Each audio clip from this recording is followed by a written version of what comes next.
All right. So again, thank you so much, everyone, for joining us this evening. We are going to go ahead and get started with our Sodexo Stop Hunger Foundation Youth Grant Information Session for the 2024 program. All right. So my name is Katie Reich. I use she, her pronouns. I am the Director of Partnerships at YSA, and I am also the Grant Administrator for the Sodexo Stop Hunger program. This is my, I want to say, 4th year running this program. So it's always great to see some of the new ideas that all of our youth applicants are putting forward as they're looking to end childhood hunger in their respective communities. I will have this information for you at the end of this session, and it is also available up on our website. But if you do have questions for me at any point in the grant application process, you can reach me at either of these 2 email addresses, katie@ysa.org or kreich@ysa.org. They will both direct you to the same place.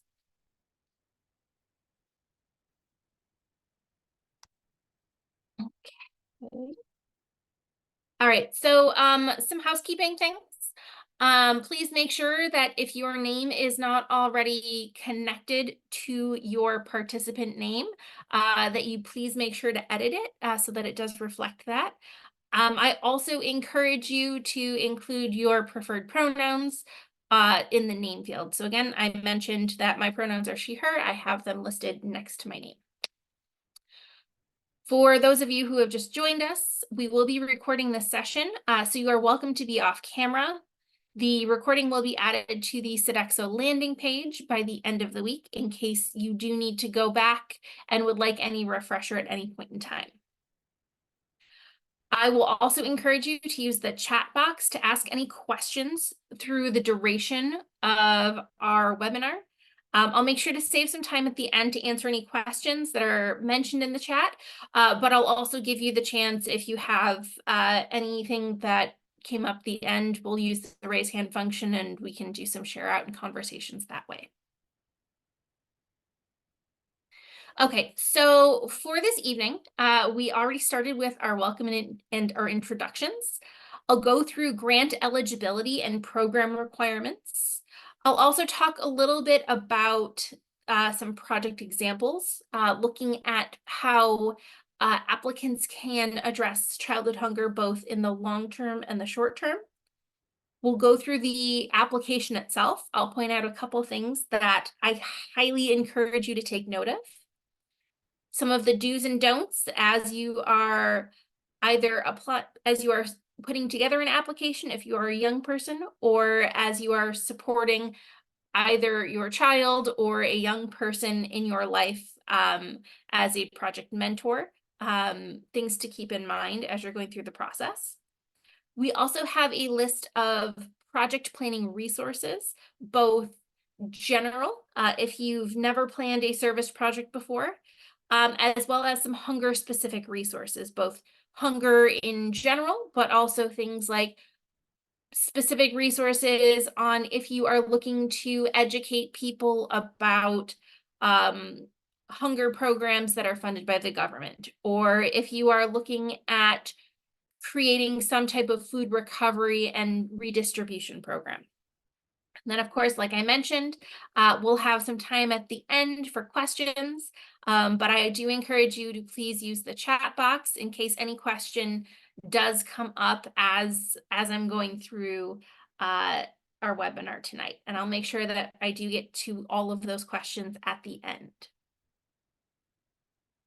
All right, so first and foremost, grant eligibility.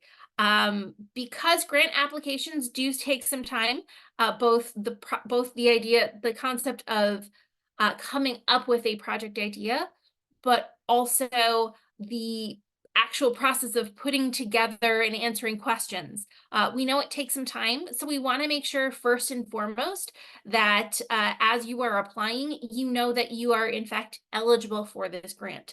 The last thing we want you to do is spend a lot of time putting together an application only to find out after the fact that you do not meet the eligibility criteria.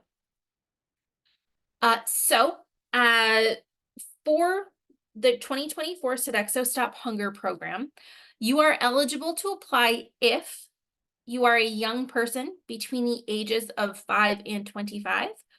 At YSA, all of our youth grants and all of our programming that center on youth-led service are for young people between the ages of 5 and 25.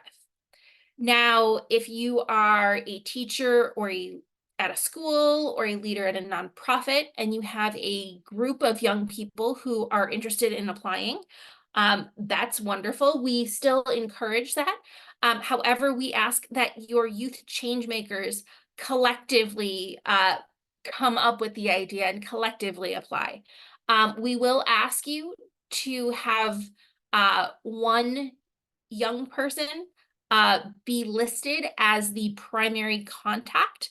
All communications about the grant are sent out to the young person, to their parent or guardian if the young person is under the age of 18, and to whoever they designate as their project mentor. So this would be typically an adult who is helping them realize their idea and bring it to fruition. Oftentimes this project mentor is someone who works at the organization that is serving as the sponsor. I'll get into that in a little bit. Or they could be a parent, or really any caring adult. They can also, in many cases, applicants might work with their school and support a local hunger-focused organization.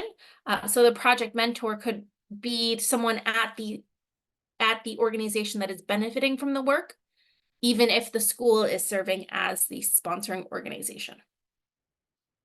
Okay, so another piece on the eligibility is that the young person, that the youth applicant must live within the United States. This includes the US territories, so American Samoa, Guam, Northern Mariana Islands, Puerto Rico, US Virgin Islands, and Washington, D.C. This is specific to the funders of this program, the Sodexo Stop Hunger Foundation. So again, all applicants must live in the United States. If you live outside of the United States, unfortunately, this program is not available to you at the time. But if you are interested in still engaging with YSA, please send me an email and we can talk about that in more detail on a case-by-case basis. And then lastly, this is a little different from years prior, is the timeline of when projects can take place. So for 2024, we are requiring that grantees implement their proposed service project during the Sodexo Serve-a-thon, which takes place from April 1st to May 31st, 2024. Now, a few things to keep in mind about that April to May timeline. So within that also is Youth Service Month, which is April 12th through May 12th of 2024, and Global Youth Service Day, which is April 26th through the 28th.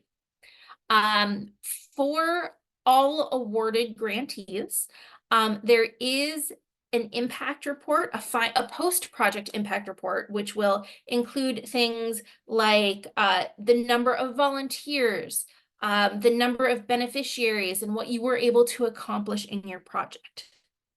That is due on June 2nd. So May 31st, June 2nd, pretty close together. But we want to give you, a broad span of time as to when your project is going to take place, so long as you are able to complete and submit your post-project impact report by the June 2nd deadline. Okay, so we've talked about eligibility criteria. Now let's talk a little bit more about what we require of grantees through the Sodexo Stop Hunger program. So some of these are very similar to what I just went over. Youth applicants must live in the US. Activities must benefit children and families in the US as well. All proposed service projects must be youth designed and youth led, and they must focus on addressing childhood hunger specifically. We know in many cases, projects will also address hunger across families or hunger of adult demographics, but because of the nature of this program, we are looking particularly for a focus on childhood hunger. Most recent statistics show that 20% or 1 in every 5 children in the US alone is experiencing hunger. This is an uptick from around 12.5%, or I think 1 in 7 or 1 in 8 children just since last year. So because this is such a big demographic, we really want to make sure that projects are focusing on childhood hunger. We talked through the timeline of when projects can take place. While Global Youth Service Day is not required, it is strongly encouraged. It may not be the primary date of your project, but some type of activity. So for example, if your project has already taken place, maybe you are recognizing and celebrating your volunteers on Global Youth Service Day. Or perhaps Global Youth Service Day is going to be the kickoff point of your project if it takes place over the course of multiple days or multiple weeks. Now, that sponsoring organization piece. So for all of YSA's grants, grants must go to an organization or school or some type of entity that is a nonprofit. It does not need to be a 501c3.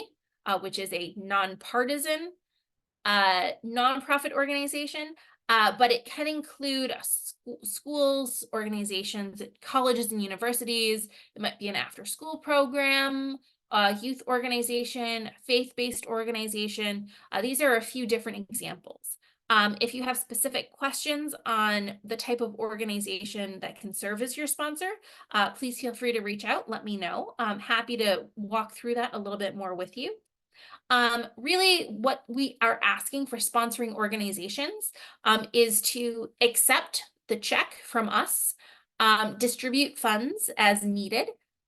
This can take place in a couple of different ways. Sometimes they will just give the funds to the young person in a lump sum. Sometimes they will ask for receipts after a young person has purchased the items and do a reimbursement. We've also seen sponsoring organizations just directly purchase the supplies for the young person. Each sponsoring organization operates a little differently, so that's definitely something we encourage you to check with them. And then we also encourage youth applicants to engage youth not typically asked to serve as volunteers. So regularly, we see the same young people kind of serving again and again and again. We want to make sure that all types of young people from all walks of life, all demographics, are being engaged as volunteers, not just as recipients or beneficiaries of service. Some groups that are not typically asked to serve include youth from low-income households, youth with disabilities, youth who are considered to be minorities in the community, youth in the juvenile justice system, youth who are part of military families. The list is pretty wide, but these are just a couple of examples. And we know that by engaging large numbers of diverse youth, we're able to broaden our own backgrounds, and we're able to build relationships as well. Building relationships is always a great result of service projects, even if that's not the intended outcome. All right, a few other program requirements.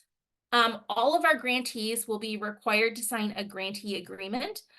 This does include very specific requirements around reporting. So you'll have to fill out 2 impact reports. One is a pre-event registration. The other is that post-project impact report that I mentioned earlier. It will include a requirement for trainings. We will have a training, an introduction for all of the grantees. We have a few requirements around communications, including asking each grantee to make a public thank you post, thanking the Sodexo Stop Hunger Foundation for their award. And then some requirements around how grantees can spend their awarded funds, things that are allowed as well as things that are not allowed. For sponsoring organizations, if you have already been awarded a grant from YSA for the 2023-2024 academic year, that is okay. You're still able to serve as a sponsoring organization for a youth applicant. We just require that the Sodexo project is fully independent of any previously awarded grant. So if you received a lead agency grant or an after-school grant, they need to be fully separate from any Sodexo awarded grant. And then lastly, this is really important, please make sure that your application is submitted by 11:59 p.m. your local time on Sunday, January 21st. Because we want to make sure that we're giving everyone plenty of time to submit these applications, but also plenty of time to purchase materials, to start implementing their project on time. We will not be able to accept any late applications. Okay, let's talk about a little bit about some of the fun stuff, some of the different project ideas that we've seen young people implement through the Sodexo Stop Hunger grant. So, like I mentioned, ideally, we are looking for youth that are leading projects that have both short-term and long-term solutions to childhood hunger. That being said, we understand that there are some limitations as to what is possible, both given the timeline of the timeline of the program, and the resources that are provided through this grant. So some of the projects that we've seen in the past, and that we encourage youth to consider, would be things like food recovery and donations, whether it's a direct donation or food is recovered and then meals are prepared and served. Perhaps we know kind of the traditional food drive, the traditional backpack meal program, and fundraising options. On the long-term side, we have things like building a community garden, thinking about how community gardens can sustain the community outside of just the project timeline. Also, kind of healthy and budget-friendly cooking classes. We know with rising costs of food, obviously budget-friendly things are very important to keep in mind.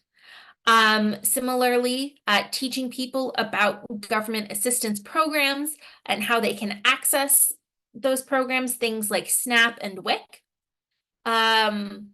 Thinking about kind of on that advocacy side, how you can contact your elected officials, and then thinking about how you can help food pantries offer more than just food.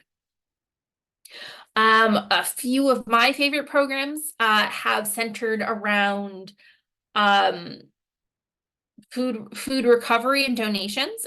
We've had a few long-term multi-time grantees of ours that have started organizations around recovering surplus food from local grocery stores or local restaurants that they then turn into meals and then deliver across the community. And then we've also another project idea that was pretty fun and pretty meaningful, was a group of young people built and installed a series of little free food pantries in their community. Each pantry included a QR code so that when people went to the food pantry, either to get food or to donate food, they could scan the QR code, identify whether the food pantry was full, was empty, or was somewhere in the middle. And the QR code would then, or excuse me, that information would populate a website where people could go in real time and see, okay, these are the food pantries near me. What locations have food that I can get, or what locations are low on food and that might need some additional donations. So kind of thinking a little bit outside the box and how we can use our skills and our talents to address childhood hunger. All right, so let's get into the application itself.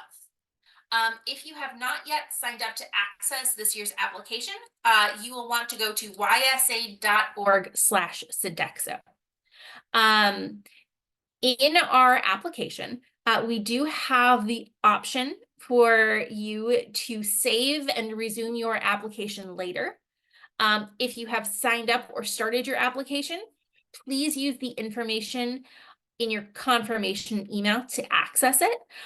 If for some reason you can't access the application, you can't find your email, just let me know. I will need a few things, including the name of the applicant and the email address connected to the application. First and foremost, let me know because we can get that information to you, especially if you've started filling out an application. We don't want you to have to start all over from the beginning. And so please do not start another application. We'll see what we have and we'll try to troubleshoot first before having to revert back to the beginning. Okay, so with that, I'm going to go ahead and I'm going to change the screen that I'm sharing so you're able to see this year's application. Just 1 second. Okay.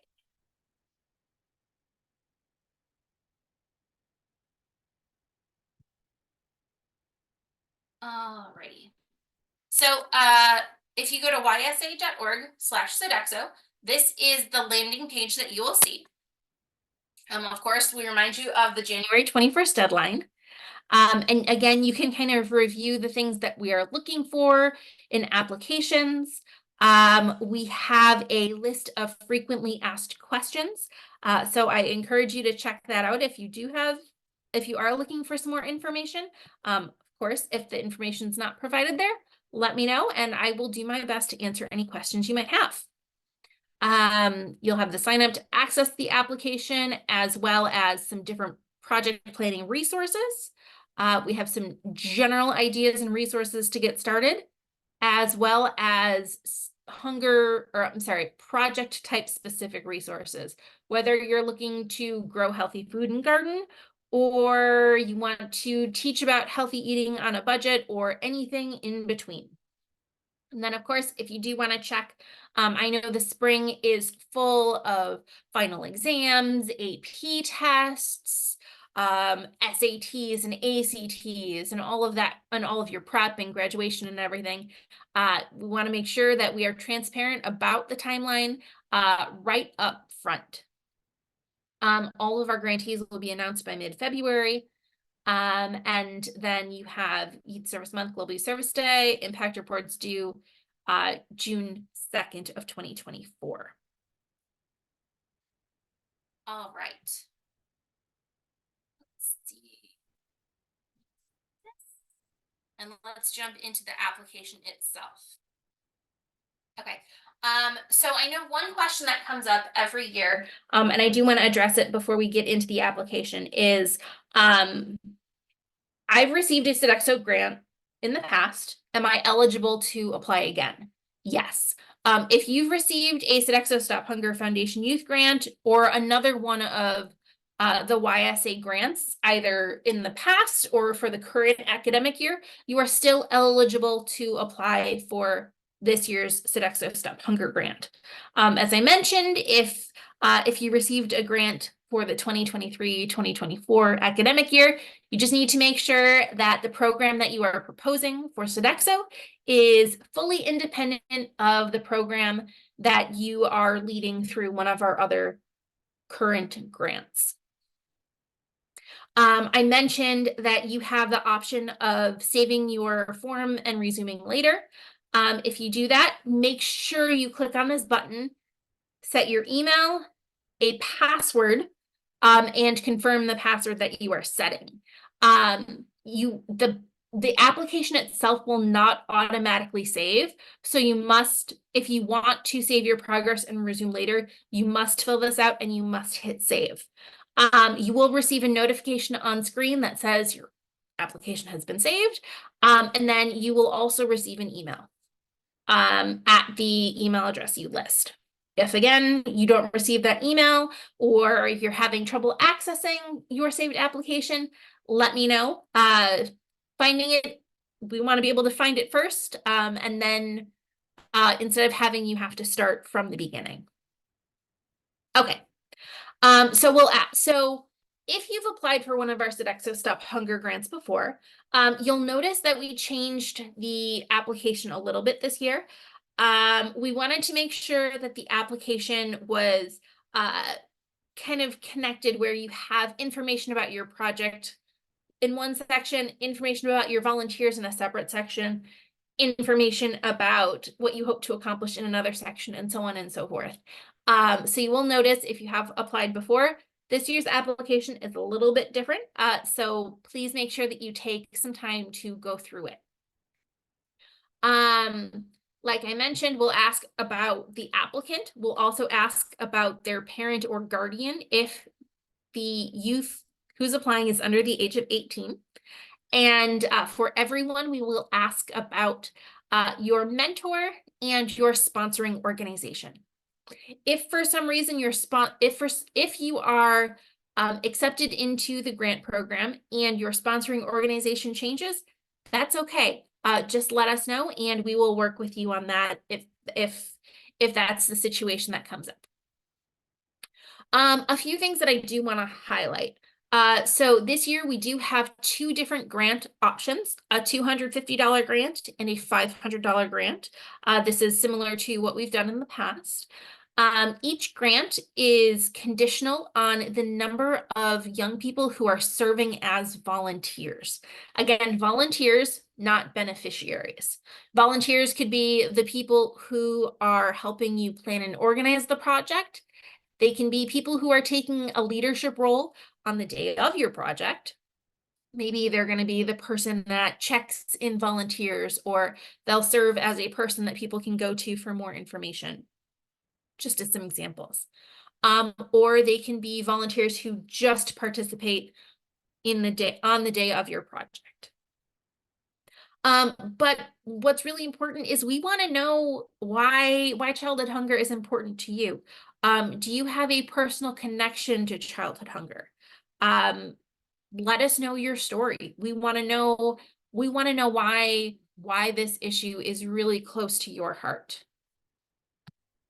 We have some information about the type of project you're organizing, and let us know exactly what's taking place. What's your project? What's taking place? Where will your project take place?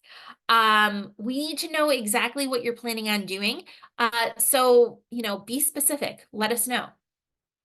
We'll also want to know about your project's timeline.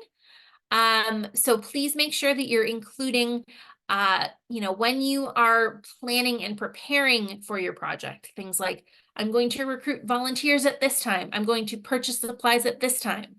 And of course, when your project is going to take place itself, as well as any post-project celebrations and storytelling. We're going to recognize our volunteers on this day. We're going to, tell our story over the course of this week, and we're going to do A and B and C.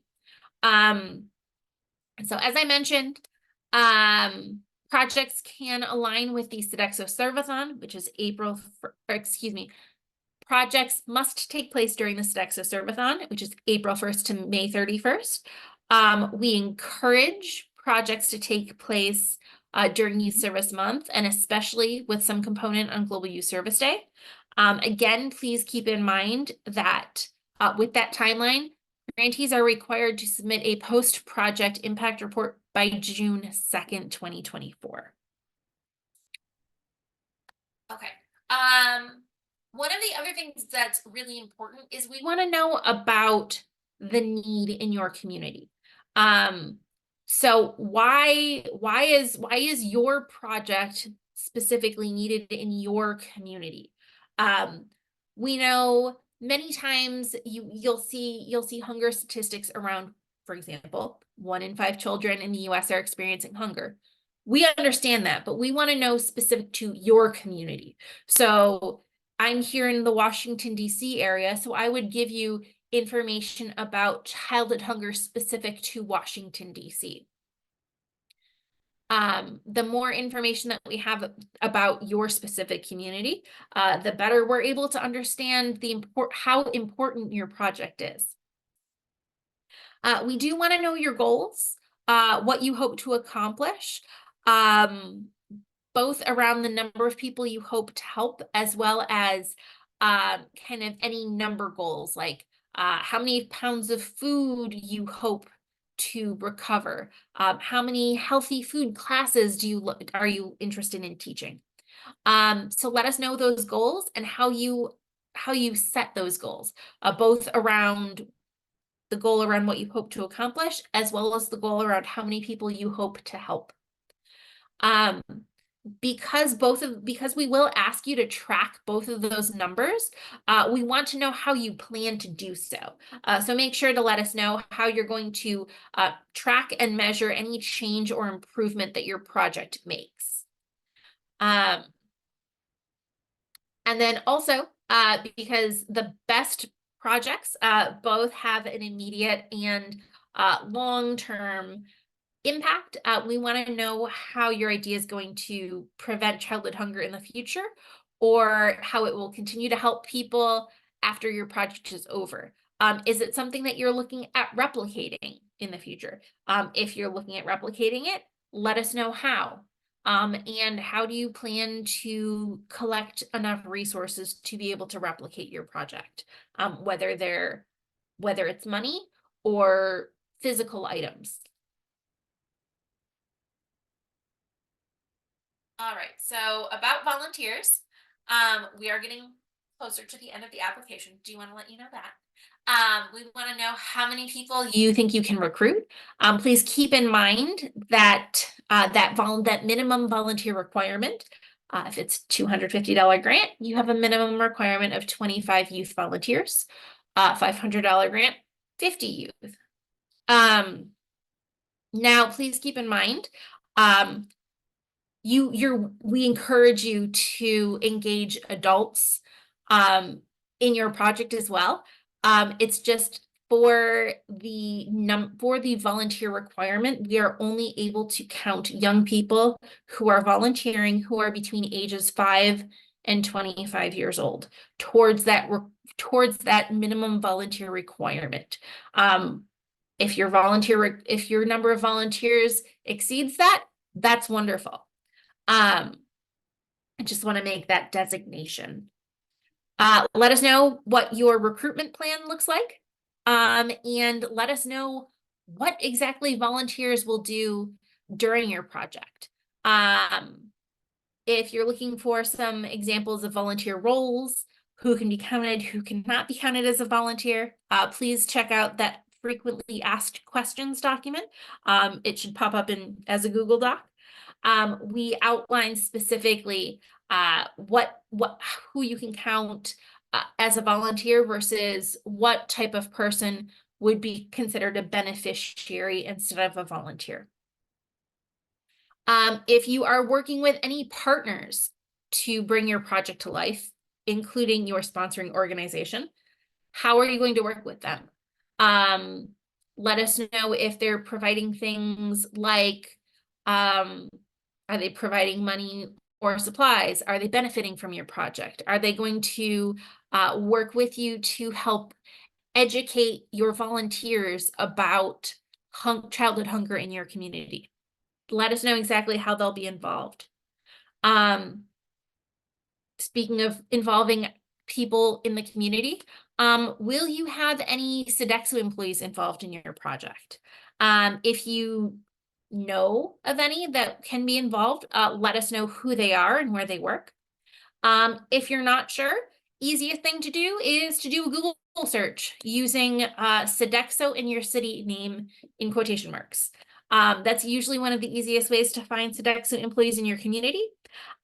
Frequently, they will be working at places like hospitals or universities. Oftentimes, they are providing food services in kind of large cafeteria settings. But if for some reason you do a search and you can't find anyone, but you still are interested in having Sodexo employees come and join, let us know. If you are awarded one of our grants, we will work with you on identifying Sodexo employees in your community that you can do outreach to. And then how will you recognize your volunteers and how will you tell the story of your project?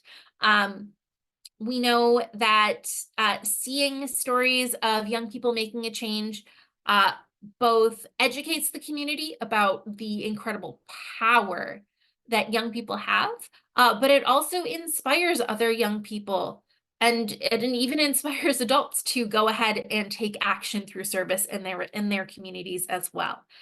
So let us know how you plan to give your volunteers a shout out. We know there's so much that goes into planning and carrying out a service project.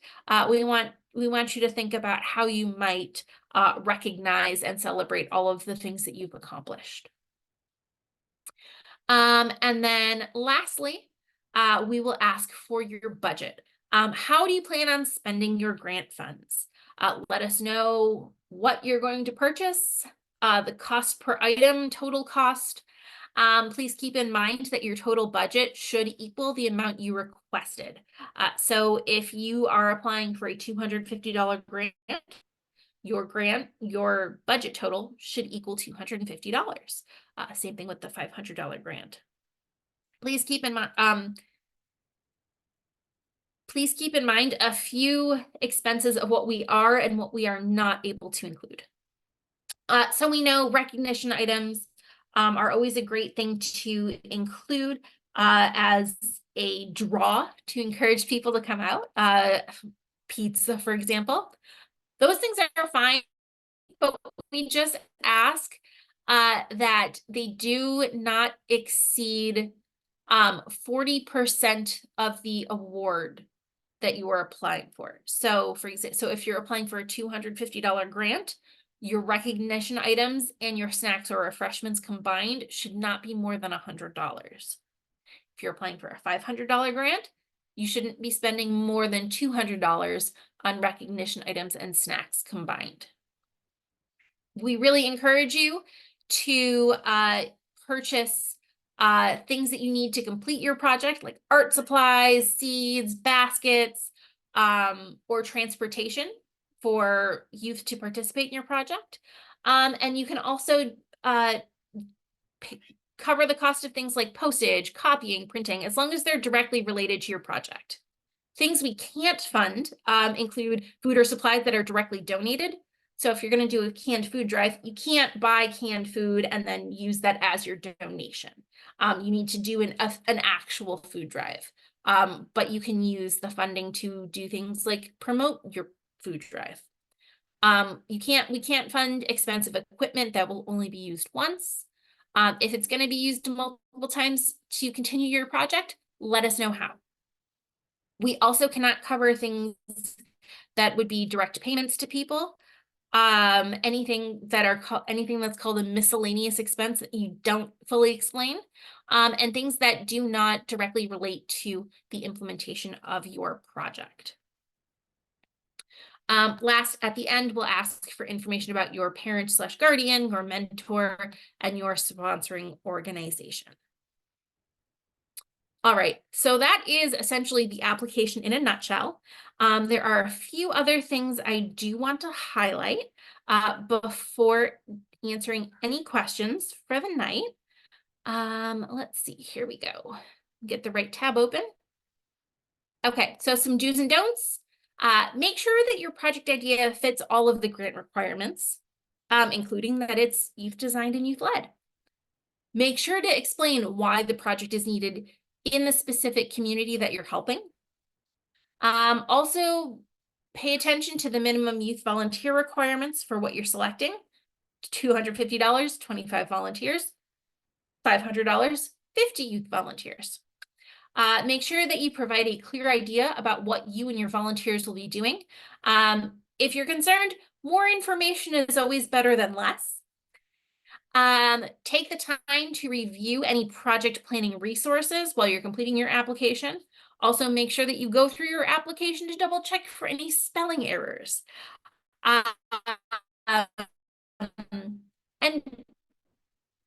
always feel free to reach out if you have any questions. The project that's adult designed or adult led. If this is a project that's already in place at your sponsoring organization, tell us how you're making it yours. Tell us how you're putting your own spin on it. Do not provide vague or brief responses to questions. Like I mentioned, usually the more information, the better. It gives us a full and complete picture of what you are looking to implement through this grant. Make sure that you are not crafting a budget that includes unallowable expenses. Or submitting an application for a project that takes place outside of the program timeline. Again, April 1st to May 31st of 2024. Don't forget to check in with your project mentor and your sponsoring organization before submitting your application.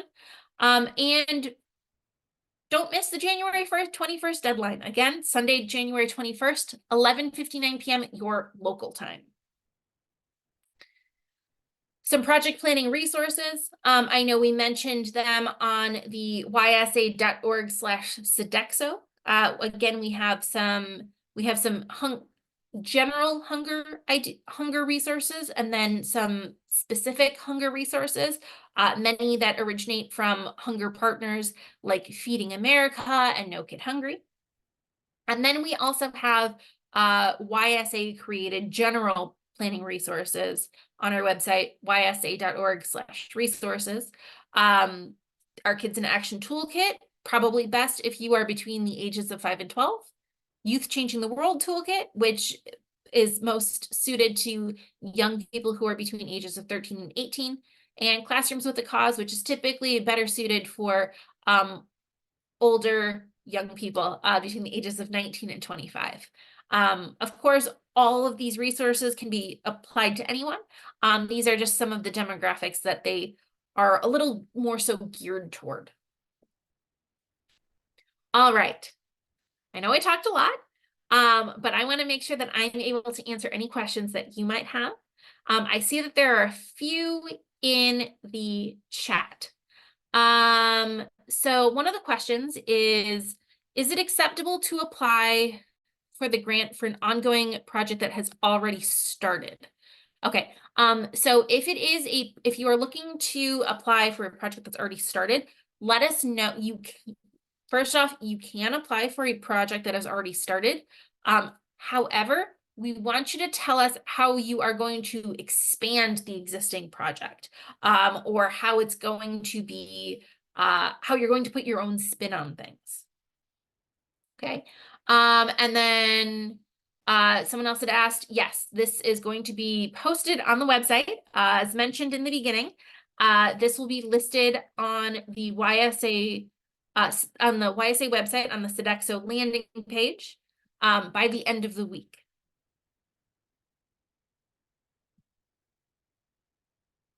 Okay. Were there any additional questions that I could answer? Does it have to be 100% young people?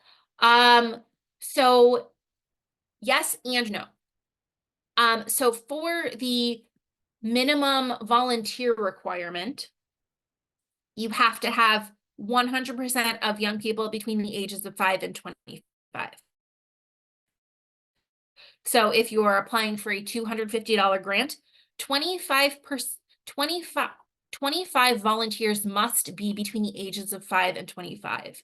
If they have parents or older siblings that are older than age 25, or they have younger siblings under the age of 5, they can still volunteer, but they cannot be counted toward that minimum volunteer requirement.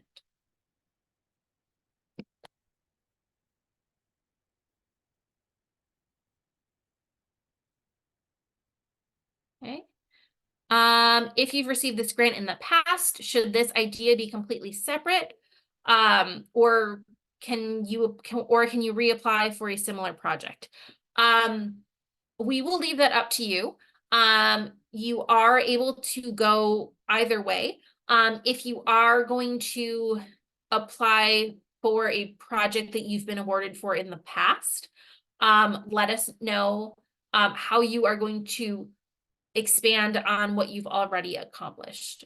Because if you've been awarded the grant in the past, we have your previous application, so we want to know how you're going to build on what you've previously accomplished as a grantee of this program or of another one of our YSA grant programs.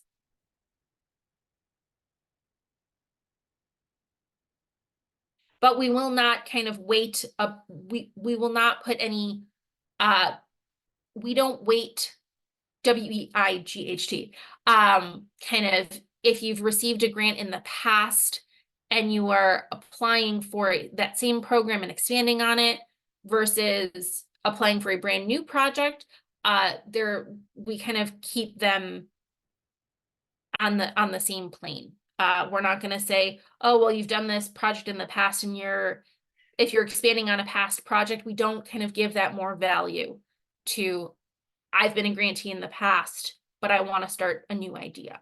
We don't kind of give one more credence than another. Okay, so there's a question about funding. Okay, let me go ahead and change the screen share that we have here.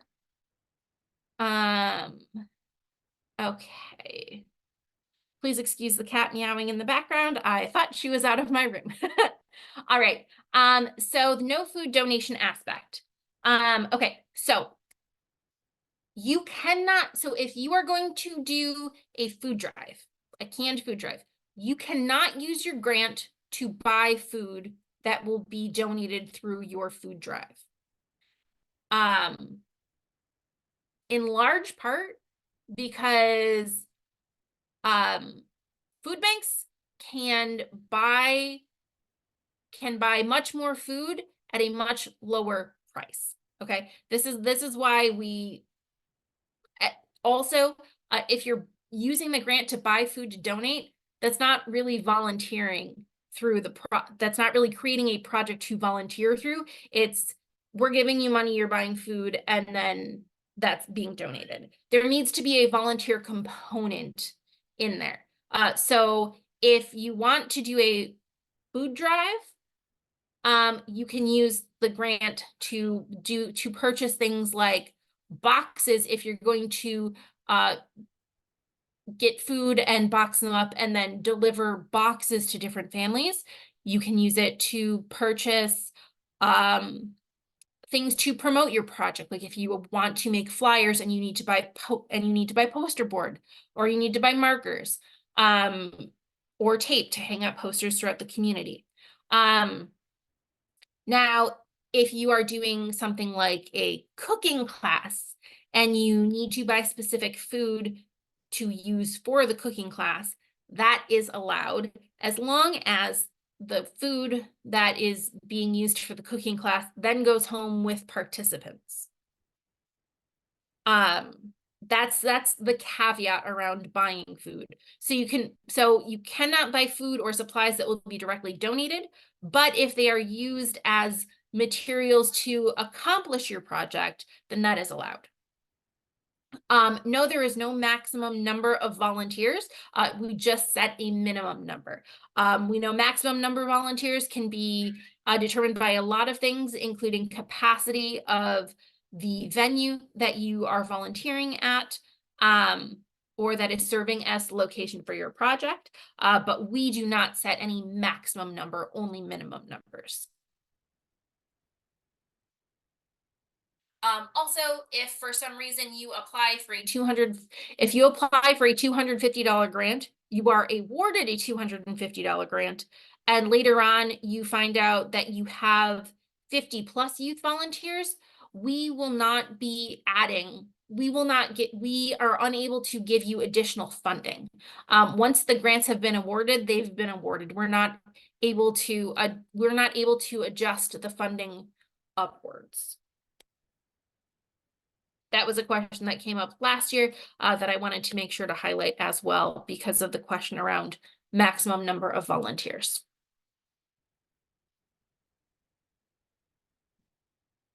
Okay. Any further questions?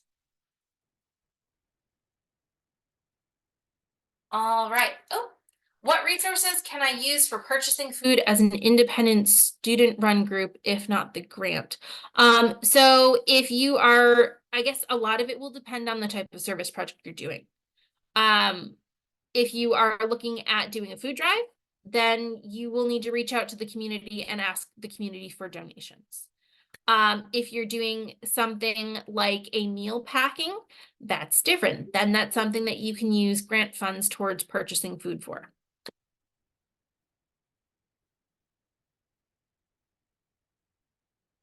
But that is also a question that would be really wonderful to be directed to your project mentor.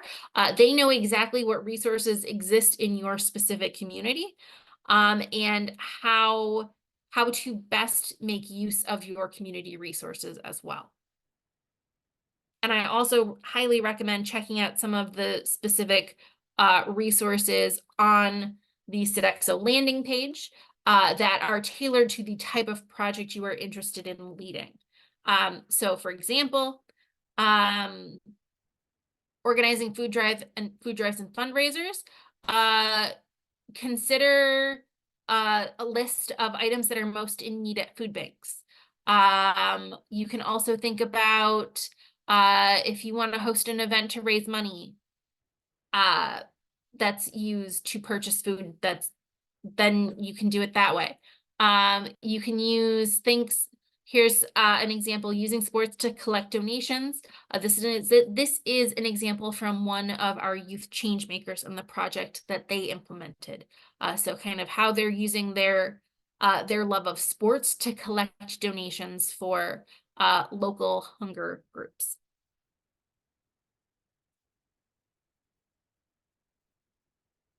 All right. Does anyone have any further questions that I can answer for you this evening? And as a reminder, you're always welcome to reach out, send me an email. I will get back to you as soon as possible. If you have additional questions, I'm going to drop my email address into the chat box again, just so that you have it. Let's see.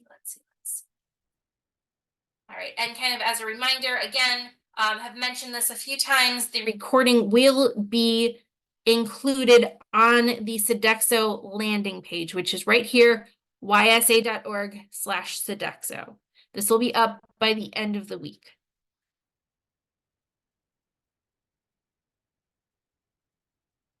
All right.